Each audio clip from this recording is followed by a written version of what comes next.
Muy bien, amigos y amigas que nos sintonizan y que nos escuchan cada día, que Dios les bendiga a cada uno de ustedes. Bueno, ya estamos listos en nuestra programación de la guía de estudio de la Biblia del día de hoy y le damos la más cordial bienvenida a nuestro estudio.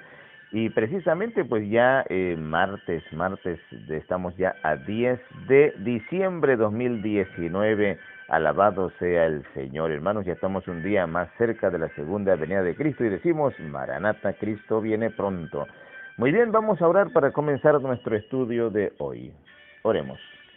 Poderoso Dios, muchas gracias te damos porque permites que una vez más podamos con nuestros hermanos oyentes estudiar tu palabra, ser fortalecidos y así, Señor, prepararnos para cuando tú vengas en gloria y majestad podamos estar contigo en la eternidad. Guárdanos y bendícenos. Lo rogamos en Jesús. Amén. Pues muy bien, así que bienvenido, que sea también aquí nuestros amigos jóvenes que están con nosotros para estudiar el día de hoy la palabra del Señor. Así que a Melvin, que como siempre está con nosotros para comentar la palabra de Dios, y también a Hasid, que está listo para los comentarios del tema de hoy. Y bien, así que entonces vamos eh, a escuchar a Hasid, ¿sí?, con el título del tema de esta semana y cuál es la lección que estamos analizando, Hasid. Bien, tenemos ahora la lección número 11, un pueblo reincidente, que veíamos en la introducción el sábado, bueno, o debimos ver el sábado, ¿verdad?, en la introducción, acerca de el, el accionar del pueblo, y la costumbre que tenían de cada cierto tiempo volver a caer en pecado, ¿verdad?, y en rebeldía. Bueno, el versículo está en Nehemías 13:22 y dice: y dije a los levitas que se purificasen y viniesen a guardar las puertas para santificar el día de reposo. También por esto acuérdate de mí, Dios mío, y perdóname según la grandeza de tu misericordia. Bueno, ahí Nehemías empieza por pedir perdón, ¿verdad?, por él, y obviamente después también por el pueblo.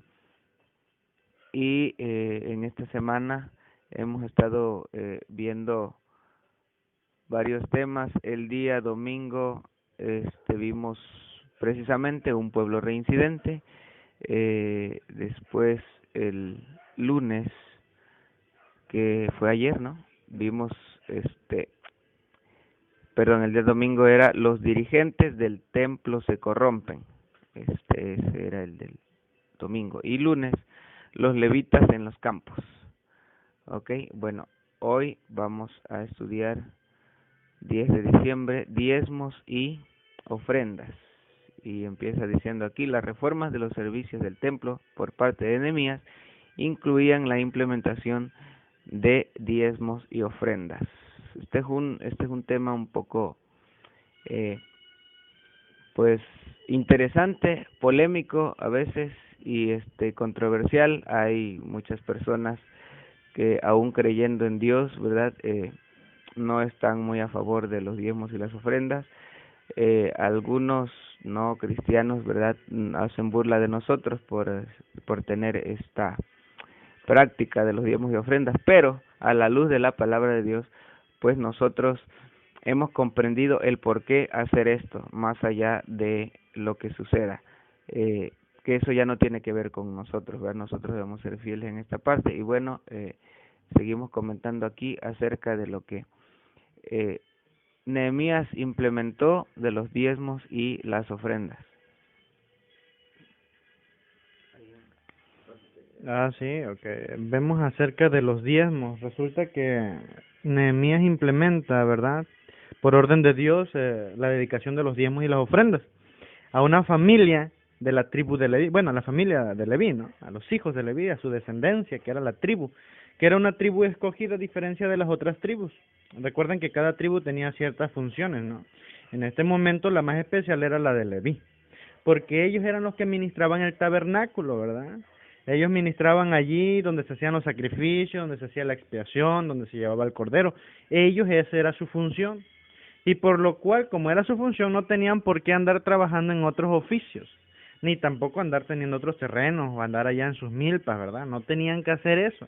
¿Por qué? Porque ellos tenían una tarea asignada, que mantuvieran limpios los utensilios, en orden cada utensilio, los muebles en orden. Si había que lavar, ellos tenían que hacer la limpieza, ¿verdad? Y entonces aquí vemos que Nehemías en el verso, bueno, viene una pregunta y dice, ¿qué nos enseñan estos pasajes acerca de la importancia de los diezmos y las ofrendas? No solo en el servicio del templo, sino también en la actualidad. Desde el tiempo de Nehemías vemos que esto es bíblico, los diezmos y las ofrendas, no es una invención de la iglesia, ¿verdad? No es de que hayamos dicho, ay, queremos hacernos ricos, ¿no? Bueno, porque hasta eso, el pastor que se quiere hacer rico, ¿no? No, no es así, es un proyecto que ya Dios había mandado. Nehemías 18, 21 al 24 nos dice, y he aquí yo he dado a los hijos de Leví todos los diezmos en Israel por heredad, por su ministerio, por cuanto ellos sirven en el ministerio del tabernáculo de reunión. Y no se acercarán más los hijos de Israel al tabernáculo de reunión, para que no lleven pecado por el cual mueran. Mas los levitas harán el servicio del tabernáculo de reunión, y ellos llevarán su iniquidad, estatuto perpetuo para vuestros descendientes, y no poseerán heredad entre los hijos de Israel, porque a los levitas he dado por heredad los diezmos de los hijos de Israel, que ofrecerán a Jehová en ofrenda. Por lo cual les he dicho, entre los hijos de Israel no van a poseer heredad. Increíble, aquí estamos viendo que Nehemías les habla de parte de Dios, ¿verdad? Y les está diciendo, ¿sabes qué? Los levitas son los que ministran. Es más, ya ni siquiera otro de la tribu de Leví va a entrar al tabernáculo a hacer las limpiezas, ¿eh? Como vimos en la lección pasada de ayer, ¿verdad? Que vimos que había otro ahí, Tobías, ¿no? ¿Qué pasó con Tobías? Pues dormía en el tabernáculo. Y no, ya vemos aquí en la palabra que dice, no va a haber otro israelita de otra familia en el tabernáculo para que no muera. Y ahí es donde empezamos a ver ahora sí las historias de varios muertos por entrar al tabernáculo, ¿verdad? Después de ahí conocemos las historias. Pero bueno, era la heredad de los levitas era eso, el diezmo de Israel. Dios lo había propuesto así porque Dios sabe que los seres humanos comemos, ¿verdad? Que los seres humanos vivimos. Imagínate tu pastor, pues ¿de qué va a vivir? ¿De otra cosa? ¿Quieres que trabaje otra cosa? No va a saber predicar, ¿verdad? No va a dedicar su vida al ministerio como tal. Bueno, también Malaquías 3:10 nos habla y dice, traed todos los diezmos al alfolí y haya alimento en mi casa. Y probadme ahora en esto, dice Jehová de los ejércitos, si no os abriré las ventanas de los cielos y derramaré sobre vosotros bendición hasta que sobreabunde, ¿verdad? Por eso nosotros debemos de llevar nuestros diezmos, porque Jehová nos dice, oye, tranquilo, trae los diezmos al alfolí, trae ofrendas para que haya alimento en mi casa, y después yo cumpliré mi parte, ¿verdad? Para que tú sepas que de lo que yo te doy tú me vas a regresar, es lo que está diciendo Jehová aquí, ¿no?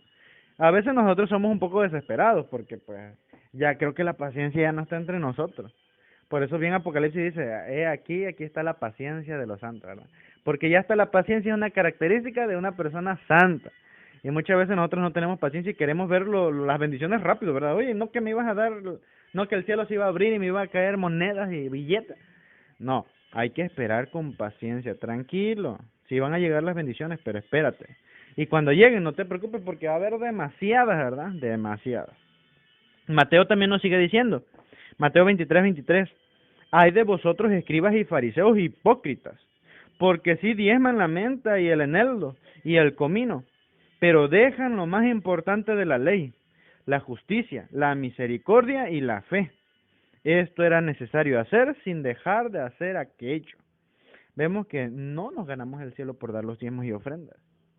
Sin embargo, es una actitud de obediencia, ¿verdad? Es una actitud de ser una persona recta y justa. ¿Para quién? Para con Dios. ¿Okay? El pacto es con Dios, no es con el pastor, no es con tu iglesia, ¿verdad? Y si tú ves que ahí están robando los diezmos para ahí, tú tienes el derecho de hablar con ellos, ¿verdad? Pero hablar, no irles a gritar, ¿verdad? Hablar y decirle, pero antes lo vas a poner en las manos de Jehová porque dice que Jehová, tú oras a Jehová y Él nos va a escuchar. Corintios también nos habla. 9, 7 al 14, y dice, ¿quién fue jamás soldado de sus propias expensas? ¿Quién planta viña y no come de su fruto? ¿Quién apacienta el rebaño y no toma de la leche del rebaño? Digo esto solo como hombre. Digo esto solo como hombre. ¿No dice esto también la ley? Porque en la ley de Moisés está escrito, no pondrás bozal al buey que trilla. ¿Tiene Dios cuidado de los bueyes? ¿O lo dice enteramente por nosotros? Pues por nosotros escribió, porque en esperanza debe arar el que ara y el que trilla. En esperanza debe recibir del fruto. Si nosotros sembramos entre vosotros lo espiritual, ¿es gran cosa si segáramos de vosotros lo material? Si otros participan de este derecho sobre vosotros, ¿cuánto más nosotros? Pero no hemos usado de este derecho, sino que lo soportamos todo, por no poner ningún obstáculo al Evangelio de Cristo. ¿No sabéis que los que trabajan en las cosas sagradas comen del templo? ¿Y que los que sirven al altar del altar participan? Así también ordenó al Señor a los que anuncian el Evangelio, que vivan del Evangelio. Eso lo vemos en Corintios 9:14, lo que dice, interesante. Así lo ordenó el Señor. Aquel que anuncia el Evangelio debe vivir de hecho. Por eso qué bueno y agradable y qué bendición vas a tener cuando llegue un predicador a tu iglesia y tú lo invites a comer a tu casa, ¿verdad? Porque tú estás haciendo lo recto y lo justo. Pero hay de aquellos que dicen, ay, no, pues sí, para eso están, ¿no? Para eso se les va a dar una ofrenda. No, hay que siempre ser propicios con ellos, porque tú no sabes, es palabra de Dios, ¿verdad? También vemos que Corintios 9, 6 al 8 nos dice otro texto. Pero esto digo, el que siembra escasamente también segará escasamente, y el que siembra generosamente, generosamente también segará. Cada uno dé como propuso en su corazón, no con tristeza, ni tampoco por necesidad, porque Dios ama al dador alegre. Ese es un conocido versículo, ¿verdad? Y poderoso es Dios para hacer que abunde en vosotros toda gracia, a fin de que, teniendo siempre en todas las cosas todo lo suficiente, abundéis para toda buena obra. Aquí vemos que el corazón alegre siempre va a tener bendiciones. Y eso es bueno, ¿eh? Hebreos 7, 1 al 2 también nos dice, porque este Melquisedec, rey de Salem, sacerdote del Dios Altísimo, que salió a recibir a Abraham, que volvía de la derrota de los reyes, y le bendijo, a quien asimismo dio a Abraham los diezmos de todo, cuyo nombre significa primeramente Rey de Justicia y también Rey de Salem, esto es, Rey de Paz. Vemos que Salem hizo justicia aquí, ¿verdad? Fue bueno. ¿Y le dio qué? Le dio el diezmo de todo, ¿sí? De cabritos, de cosecha, todo se lo dio a Abraham. Y vemos por qué. Porque el que trabaja para el Evangelio, el que trabaja para Dios debe vivir de eso, ¿verdad? No es tan mal. No pienses tú de que, el pastor se está llevando los diezmos, mira su carro nuevo. No, usted tranquilo, ¿verdad? Nosotros cumplimos nuestra parte y Jehová se encarga de dirigir lo demás. Así es, ¿verdad? Quiero mencionar algo importante en este momento y quiero que por ahí me escuchen con atención. Resulta de que nosotros hemos malinterpretado a veces sobre todo este versículo de Malaquías 3:10 que dice, trae todos los diezmos al alfolí, hay alimento en mi casa, y probadme ahora, dice Jehová de los ejércitos, si no os abriré las ventanas de los cielos y derramaré sobre vosotros bendición hasta que sobreabunde. Nosotros hemos malinterpretado esto porque rápidamente cuando dice lo último, derramaré bendición sobre vosotros hasta que sobreabunde, nosotros luego pensamos en dinero, ¿sí? Vemos bendición hasta que sobreabunde, bueno, dinero a manos llenas. Estamos malinterpretando estas palabras, ¿sí? La bendición que va a ser derramada sobre nosotros hasta que sobreabunde, primeramente, tiene que ser bendición espiritual. Bendición espiritual. ¿Qué clase de bendición? Bueno, tranquilidad, paz, perdón de nuestros pecados, ¿sí? Misericordia, todo eso va a ser derramado en abundancia para nosotros, ¿sí? Seguridad de que tenemos esperanza de salvación y de redención. Esa es también parte de las bendiciones que van a sobreabundar sobre nosotros. Ahora, también debe haber en nosotros una transformación de carácter, ¿sí? Un cambio del egoísmo a la bondad, un cambio del enojo al gozo, a la alegría, a la paciencia, como decía Melvin, ¿sí? Esas son las bendiciones que deben de sobreabundar sobre nosotros, y no rápidamente pensar en dinero, porque ahorita en nuestra actualidad en la que vivimos, sí, rápidamente pensamos en que Dios nos bendiga a través del dinero o a través del trabajo. Y tengo varios amigos que han estado acercándose a la fe cristiana y vienen con esa mentalidad. Bueno, yo quiero buscar a Dios para que Dios empiece a bendecirme y yo empiece a resolver mis problemas financieros o económicos. Y pues han terminado por dejar de acercarse a la fe cristiana porque no recibieron rápidamente el dinero que ellos necesitaban. Entonces, tenemos que comprender esto, las bendiciones espirituales, perdón, las bendiciones que van a sobreabundar sobre nosotros son espirituales, porque ahora hay que pensar lo siguiente, analícelo usted.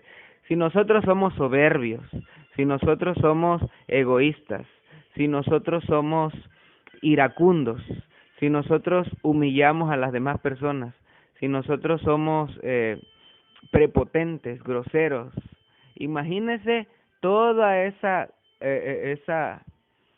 riqueza de mal carácter. Ahora imagínesela en una persona con dinero. O sea, imagínese yo que soy una persona de recursos limitados, pero soy grosero, pero soy prepotente, pero soy mal hablado, pero soy iracundo, pero soy grosero, humillo a los demás, etcétera, etcétera. Imagínese ahora que yo tenga dinero, ¿cómo se va a transformar mi vida? Usted ha visto cómo las personas que se sienten por encima de los demás por sus posesiones materiales, ¿usted ha visto cómo son así? Prepotentes, groseros, humillan a los demás, iracundos, etcétera, etcétera. Entonces, imagínese nosotros así con ese carácter, como lo acabo de describir, con todas esas carencias, ¿verdad?, espirituales. Ahora que Dios nos bendiga a manos llenas, sí, económicamente, ¿cómo nos vamos a transformar? Vamos a ser unas personas indeseables para los demás. Entonces, ahí es donde nosotros que tenemos que interpretar rápidamente, sí, que las bendiciones que van a sobreabundar sobre nosotros primeramente tienen que ser espirituales, sí. Si usted se acerca a Dios pensando rápidamente en que derrame sus bendiciones hasta que sobreabunde en su vida de usted, y está pensando en el dinero, bueno, regrese tantito, espérese tantito y analice un poco, sí, porque las bendiciones que tenemos que buscar son espirituales. Recordemos lo que dice Mateo 6. Mateo 6, del 30 en adelante, empieza a relatarnos cuando Jesús estuvo platicando con sus discípulos, y Jesús le explicó a sus discípulos, miren, los gentiles, o sea, todas las personas que no son cristianas, ellos buscan la prosperidad, ellos buscan el trabajo, ellos buscan la ropa, ellos buscan posesiones materiales, ellos buscan la comida, ellos buscan quizá tener terrenos, casas, etcétera.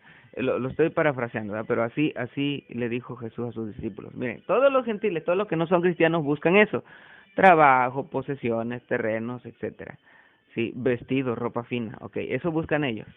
Entonces le dijo Jesús, miren, ahora observen la naturaleza y observen los árboles, observen las flores, observen los pájaros y los animales. Todos ellos son alimentados por la misericordia de Dios. Observen a las flores cuán lindas son, Dios las viste. Observen a los pájaros, que no tienen que trabajar ni esforzarse tanto, pero Dios siempre se preocupa de alimentarlos. Entonces, cuando Jesús le dice a sus discípulos ese versículo que nosotros no sabemos de memoria, que dice, ustedes busquen primeramente el reino de Dios. ¿Sí? ¿Por qué? Porque todas las demás cosas, ¿cuáles demás cosas? Pues lo que le acababa de decir, que los gentiles se esmeran en conseguir. Todas las demás cosas os serán añadidas. ¿Qué cosas? Pues la comida, el vestido y quizá los recursos para ciertas necesidades. ¿sí? Pero, ¿qué es lo que te tienes que esforzar primero? Por buscar el reino de Dios. ¿Y a qué se refiere eso? Pues transformar tu vida y tu carácter para ser miembro perteneciente al reino de Dios. ¿Eso qué incluye? Pues una transformación de carácter, ¿verdad? Y de olvidarnos de nuestro viejo hombre, como hemos dicho en otras palabras. Porque a veces nosotros como cristianos estamos más enfocados en salir de la pobreza que en salir del pecado. ¿Ok? Lo vuelvo a repetir, a veces como cristianos leyendo por ejemplo, este versículo, ¿verdad? Estamos más enfocados en salir de la pobreza que en salir del pecado. ¿Y de dónde tenemos que salir primero? Pues del pecado, ¿sí? Nosotros tenemos que salir primero del pecado, ¿sí? Y ya luego con la bendición de Dios, pues nosotros vamos a poder suplir nuestras necesidades. Entonces, cuando dice buscar primeramente el reino de Dios, se trata de que nosotros busquemos la transformación, perdón, de nuestro carácter y de nuestra vida espiritualmente, ¿sí?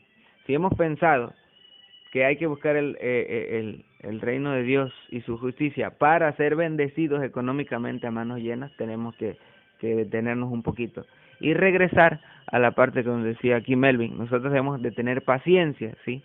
Si nosotros venimos a buscar la bendición de Dios, debemos tener paciencia, porque la bendición de Dios, como vuelvo a repetir, y perdón que sea tan insistente, pero nosotros tenemos que entenderlo, ¿sí?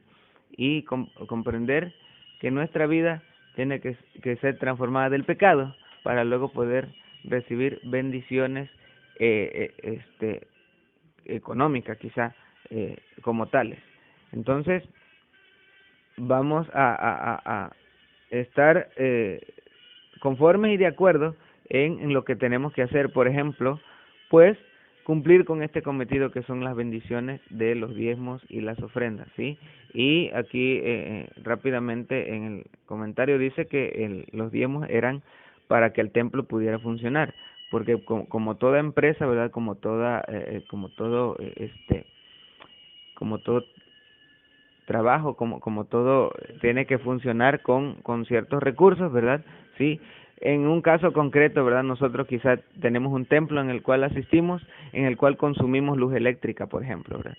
Entonces, tenemos que cubrir con el gobierno, ¿verdad? Una cuota de recuperación para ellos por proveernos el servicio de la luz eléctrica, ¿verdad? Y si nosotros no aportamos, ¿cómo va a funcionar, verdad? Además dice que el diezmo lo tenemos que ver como una situación hermosa y sencilla, porque revela en nosotros la obligación proporcional que hay entre personas que tienen recursos y que no tienen, quizá, ¿sí?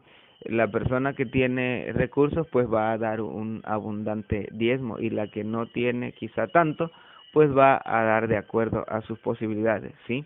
Entonces Dios es equitativo en esa situación. Dice también que en la proporción, ¿sí?, a la manera en que Dios nos ha dado el uso de sus propiedades, porque hasta eso, todo lo que nosotros tenemos es de Dios, ¿sí? Así también debemos devolver nosotros, ¿sí? Hay un versículo que no dice aquí, pero nosotros hemos mencionado mucho y algunos quizá conocemos bastante, que dice: de lo recibido de tu mano te damos, ¿sí? De lo recibido de tu mano te damos. Y entonces, como sucedió con el pueblo de Israel, también nuestra iglesia se vendría abajo si nosotros no la apoyáramos con los diezmos y las ofrendas.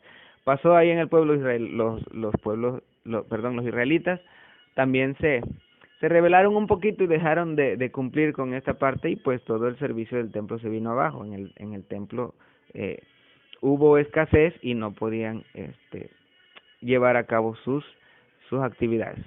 Y bueno, aquí al final dice: además diezmamos porque Dios estableció en su palabra que lo tenemos que hacer. Hay veces en las que Dios no nos va a explicar por qué nos pide ciertas cosas. Él solo espera que confiemos en Él, porque Él ejerce el control sobre todas las cosas. Nosotros debemos averiguar y estar informados de cómo funciona esta situación de los diezmos, y luego confiar todo en las manos de nuestro Dios. Dice al final la pregunta: ¿por qué el diezmo es tan importante para nuestra espiritualidad? Y como medida de nuestra confianza en Dios, pues ya decía yo, El diezmo es tan importante para nuestra espiritualidad porque nosotros debemos de preocuparnos primero de salir del pecado, o sea, de transformar nuestra vida y después buscar las bendiciones de Dios, no al revés, ¿sí? No nos debemos enfocar en salir de la pobreza para luego salir del pecado, sino al revés. Primero salir del pecado y transformar nuestra vida y nuestro carácter. Así es, también hablamos de las ofrendas, ¿verdad? Vemos que Dios ha dado bendiciones en nuestra vida. Y de eso nosotros debemos de dar con amor, ¿verdad? Dios constantemente manda bendiciones sobre nosotros. Dios pudo haber llevado su obra a cabo en el mundo, haber provisto para los pobres sin la colaboración de los hombres. Él pide nuestro servicio y nuestros dones, no solo para que manifestemos nuestro amor por Él y por los semejantes, sino porque el servicio y el sacrificio en bien de los demás fortalece el espíritu de benevolencia, ¿verdad? En el corazón del que da. Por eso es que nosotros debemos de dar también ofrendas, ayudando así a los pobres, ¿verdad? Ayudando a los necesitados, a la viuda. Nosotros debemos de ver por ellos, porque nos alía cerca de aquel que un día vino aquí al mundo, ¿ok? Y nos pone en contra del egoísmo también, porque el que un día fue rico y tuvo todo, por nosotros se hizo pobre, para que por medio de su pobreza nosotros alcanzáramos una vida eterna. Solo así habremos de imitar el ejemplo del Salvador, a fin de que nuestro carácter se desarrolle a semejanza de Él. Si a ti te duele dar, no eres digno, ¿verdad? No estás aceptando el don de Dios, porque Dios mandó a su Hijo unigénito, el heredero de todo el cielo, ¿verdad? El Rey de todo. Lo mandó a la tierra, ¿sabes por quién? Por un pecador como tú y yo, ¿verdad? Como yo, pues, principalmente. Que nosotros somos, o sea, no valemos lo suficiente como para la muerte de alguien que tenía tanto. Él entregó todo, dejó allá todo en el cielo. Dejó el pavimento de oro que tienen allá. Lo dejó nada más, ¿por qué? Por venir a salvarte. Y que a ti te duele darle una despensa a un pobre, porque dices, no, si la necesito yo, ¿verdad? Entonces, queridos hermanos, no somos imitadores de Cristo. Recordemos dar puntualmente nuestros diezmos y nuestras ofrendas, para que nuestro corazón sea un corazón dador y alegre.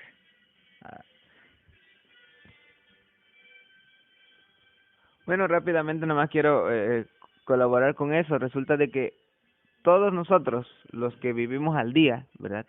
Económicamente hablando, siempre vamos a decir esta frase: no me alcanza, ¿verdad? No me alcanza para más. O sea, yo quisiera que mis recursos me alcanzaran para más, pero no me alcanza. Entonces, lo que Dios quiere es que nosotros seamos dadivosos, ¿sí? Por eso es que nuestra vida espiritual va a ser transformada dando diezmos y ofrendas, porque vamos a acostumbrarnos a dar, ¿sí? Vamos a acostumbrarnos a dar, y no solo a dar por responsabilidad diezmos y ofrendas, sino que vamos a dar a todos los demás, ¿sí? Cuando Dios vea que a nosotros no nos alcanza para ayudar a más gente, vamos a suponer que yo tengo enfrente de mi casa un vecino ya ancianito, de edad avanzada, que pues ya no tiene quien le provea para sus alimentos. Entonces yo le empiezo a compartir del mío.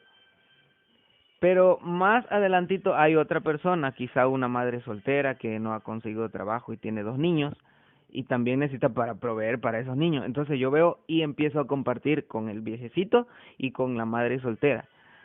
Y más adelante hay otra persona, pero ya no me alcanza para alcanzar a esa tercera persona. Pero yo quiero darle a esa persona. ¿Qué va a hacer Dios conmigo? Pues me va a dar un poquito más de bendición para que ya mis recursos alcancen para darle al viejecito, a la madre soltera y a la otra persona, 3 personas. Y cuando ya sean 3 personas, quizá puedo ver que sean 4 y que sean 5, pero mis recursos no me alcanzan para 5. Entonces, ¿qué va a hacer Dios? Pues me va a dar un poquito más para que me puedan alcanzar para más y más personas. Pero cuando nosotros solo nos enfocamos en uno mismo, por ejemplo, quiero una casa más grande o con 2 o 3 pisos, o etcétera, etcétera. O sea, cuando nada más nos enfocamos en mí, ¿sí? Entonces Dios va a decir, no, espérate, entonces voy a ponerte un límite, porque tú nada más quieres para ti, Entonces hay que procurar alcanzar a muchas personas, y entonces vamos a ver cómo sobreabundan las bendiciones sobre nuestra vida. Vamos a orar en esta mañana para terminar y esperemos que el estudio de esta mañana sea de bendición para todos en este día. En nombre de Jesús, nuestro Salvador, rogamos, Padre Celestial, tu misericordia, que perdones nuestros pecados y que nos permitas entender tu palabra y aceptar que tú nos has bendecido para que podamos ser responsables contigo mismo y con los demás, para que nosotros podamos darte una parte para el servicio de tu obra y también para que nosotros podamos ser dadivosos con otras personas que están a nuestro alrededor. Te rogamos que todas las cosas sean hechas conforme a tu voluntad y que tu palabra sea de bendición para cada uno de nosotros. En nombre de Jesús. Amén. Muy bien, amigos y amigas, bueno, que Dios les bendiga a cada uno de ustedes, que le estén pasando muy bien en este hermoso día, martes, sí, y que Dios sea con ustedes. Así que ánimo y bendiciones. Muchas gracias por estar con nosotros estudiando la palabra.